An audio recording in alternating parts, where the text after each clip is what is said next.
Update आता कधीही कुठेही UIDAI ने 28 जानेवारी 2026 रोजी एनी टाइम एनीवेअर ही महत्त्वाची सुविधा सुरू केली आहे। या नव्या अपडेटमुळे आधार धारकांना आता मोबाईल नंबर बदलण्यासाठी आधार केंद्रावर जाण्याची आवश्यकता नाही। सर्व प्रक्रिया थेट अपग्रेडेड आधार ॲप वरून घरबसल्या करता येणार आहे। या सुविधेत फेस ऑथेंटिकेशन आणि OTP व्हेरिफिकेशन वापरून ओळख निश्चित केली जाते। मोबाईल नंबर अपडेटसाठी अंदाजे ₹50 शुल्क डिजिटल पद्धतीने भरावे लागेल। यामुळे विशेषतः ग्रामीण भागातील नागरिकांना मोठा दिलासा मिळणार असून OTP आधारित सेवा आणि सरकारी योजनांचा लाभ घेणं अधिक सोपं होईल। UIDAI ने यासोबतच सिक्युअर QR कोड ही सुविधा आणली आहे, जी अनेक ठिकाणी फिजिकल आधार कार्डचा पर्याय म्हणून वापरता येईल, जसे की प्रवास किंवा चेक इन साठी। तसेच व्हर्च्युअल ID अधिक सुरक्षित करण्यात आली आहे, ज्यामुळे गोपनीयता वाढेल। तर मोबाईल नंबर कसा अपडेट करायचा तेही पाहूया।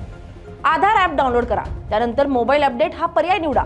फेस स्कॅन करून ओळख पडताळणी करा, नवीन मोबाईल नंबर टाका आणि OTP व्हेरीफाय करा। डिजिटल पेमेंट पूर्ण झाल्यावर तुमचं काम लगेच पूर्ण होईल। महत्त्वाचं म्हणजे लहान मुलांचे बायोमेट्रिक्स अपडेट अजूनही आधार केंद्रावरच करावे लागतील।